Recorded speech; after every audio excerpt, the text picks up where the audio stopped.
Welcome to 3 minutes. இன்னைக்கு அழகா அழகு சீரியலில் என்ன நடந்துச்சு பார்க்கலாம் வாங்க. தன்ராஜ் வந்து பார்த்தீங்கன்னா ரேவதியை பிடிச்சி திட்டிகிட்டு இருக்காங்க. கரெக்டாக அவங்க அம்மா வந்த பின்னாடி இதுக்கு தான் இங்கே அங்கே கிளம்பி போனாலா, இதுக்கு தான் என்கிட்ட போய் சொல்லிட்டு போனாலா இது அப்படின்னு சொல்லிட்டு பேசிகிட்டு இருக்காங்க. இவ தங்கச்சியை நான் இது பண்ணதுக்கு என்ன திட்டுறாமா நான் நம்ம வீட்டு பொண்ணுன்னு தான் நான் சொன்னேன். நம்ம வீட்டு பொண்ணு என்னவோ விடுடா, இந்த காலத்தில் பொண்ணுங்களுக்கு அட்வைஸ் பண்ணாவே இப்படி தான் பட்டா தான் அவங்களாம் திருந்துவாங்க அப்படின்னு சொல்லிட்டு சொல்கிறாங்க. பண்ணது தப்பு தாங்க, இனிமேல் நான் எந்த தப்பு பண்ண மாட்டேங்க, ப்ளீஸுங்க என்னை விடுங்க அப்படின்னு சொல்லிட்டாங்க. இதுக்காக நீ அனுபவிச்சு ஆகணும் அப்படின்னு சொல்லிட்டு வெளியே கூட்டிகிட்டு போகிறாங்க. அவங்க அம்மா என்னன்னு பார்த்தீங்கன்னா, வேணாம் தன்ராஜ், ஏதாச்சும் ஆயிரப்போது வேண்டாம், பக்கத்து வீட்டுக்காரங்களாம் என்ன நினைப்பாங்க அப்படின்றாங்க. இவ எல்லாம் இருக்குதுன்னு ஆடுறாம்மா, இவளுக்கு இது பண்ணியே ஆகணும் அப்படின்னு சொல்லிட்டு நினச்சிட்டு போகிறாங்கன்னு சொல்லிட்டு வெளியே எடுத்துன்னு போய் விட்டுடுறாங்க. அவங்களும் எவ்வளவோ கெஞ்சி பார்க்குறாங்க. அவங்க அம்மாவும் என்னவோ பண்ணி தொலைடா அப்படின்னு சொல்லிட்டு போயிடுறாங்க. ரேவதி வந்து பார்த்திங்கன்னா வெளியே நின்றுனா அழுந்துட்டு இருக்காங்க. அத்தை கதவு தரங்க, ஏங்க கதவு தரங்க, இனிமேல் நான் அந்த மாதிரி பண்ண மாட்டேன் அப்படின்னு சொல்லிட்டு இருக்காங்க. இன்னொரு பக்கம் பார்த்திங்கன்னா மலர் வந்து ரெடி ஆகிட்டு இருக்காங்க. கரெக்டாக மதி வந்து என்ன ரெடியா அப்படின்னு சொல்லி கேட்குறாங்க. ரெடி தான் அப்படின்னு சொல்லிட்டு, ஃபோன் பண்ணிங்களா அவருக்கு, முன்ன ஃபோன் பண்ணேன், வீட்டு பக்கத்தில் வந்துட்டேன் அப்படின்னு சொல்லிட்டு சொன்னார். நல்லா இருக்கா, ட்ரெஸ் எல்லாம் நல்லா இருக்கா அப்படின்னு சொல்லிட்டு கேட்டிருக்காங்க. அப்புறம் பார்த்திங்கன்னா பாக்கியராஜ் அவங்க ஃப்ரெண்டுக்கிட்ட போய் எனக்கு ஒரு ஹெல்ப்பு வேணும், என்னடா பணம் மட்டும் என்கிட்ட கேட்டுறாத, பணம்லாம் இல்லைடா, எனக்கு வண்டி தேவை, மலரை இன்றைக்கி பிறந்த நாள், அதை தான் காலையிலேயே சொன்னியே, அதுக்காக அவளை நான் இன்றைக்கி வெளியே கூட்டிகிட்டு போகிறேன்னு சொன்னேன், அதுக்காக எனக்கு பைக்கு வேணும் அப்படின்னு கேட்குறாங்க.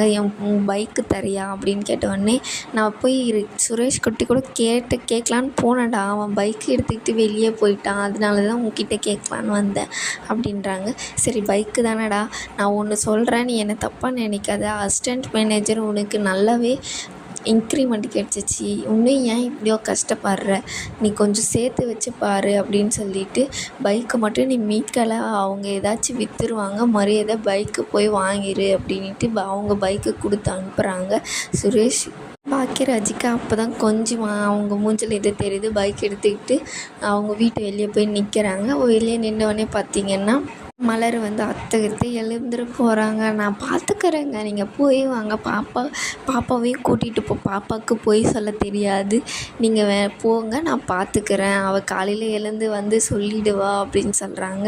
சரி நீ பார்த்துப்ப இல்லை அப்படின்னா நான் எல்லாமே பார்த்துக்கிறேன், நீங்கள் போங்க அப்படின்னோடனே பாக்கியராஜ் ஃபோன் பண்ணுறாங்க. பாக்கியராஜ் என்ன அப்படின்னோடனே நான் வெளியே தான் நின்றுட்டு இருக்கேன், நீ கிளம்பி வா அப்படின்னோடனே 2 பேருமே கிளம்பி போகிறாங்க. அங்கே சரி மதி நான் கிளம்புறேன், நீ பார்த்துக்கோ, நீங்கள் கிளம்புங்க, சந்தோஷமாக போய் வாங்க அப்படின்னு சொல்லிட்டு அவங்களும் 2 பேரும் கிளம்பி போகிறாங்க. உள்ளே போனவொடனே பார்த்திங்கன்னா மதி கதவை க்ளோஸ் பண்ணுவாங்க. அவங்க மாமியார் பின்னாடி நின்றுட்டு இருப்பாங்க.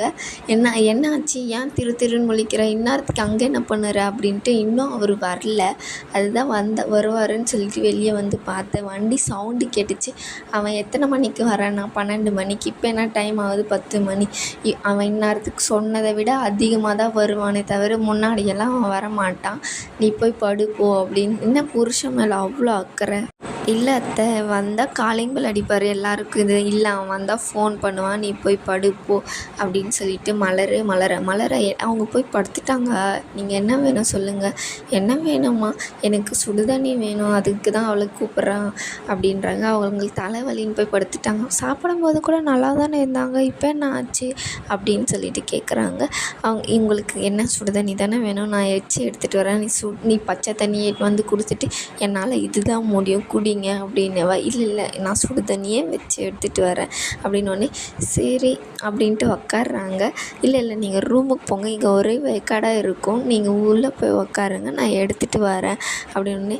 திடீரென என் மேலே உனக்கு அவ்வளோ அக்கறை அப்படின்னு சொல்லிட்டு உள்ளே போகிறாங்க. மலர் வந்து நான் அப்போவே அவசரத்தில் கேட்கணுன்னு நினச்சேன், இந்த வண்டி யாரோடது அப்படின்றாங்க. என் ஃப்ரெண்டோடது, என்னோடய வண்டி தான், நான் இது கொடுக்க போனேன் இல்லையா, அப்போ வந்து அவர் பூட்டி எடுத்துக்கிட்டு போயிட்டார், ஒரு ஃபோன் பண்ணி சொல்லியிருக்கலாம் இல்லை, அவங்களுக்கு என்ன அவசரமோ போயிட்டாங்க, சரி வீடு, நீ இப்போ எங்கே போகணும், நான் தான் ஏற்கனவே சொல்லிட்டேனே பாக்கியராஜ், நீ தான் என்னை கூட்டிகிட்டு போகணும் அப்படின்னு சொல்லிட்டு சொல்கிறாங்க.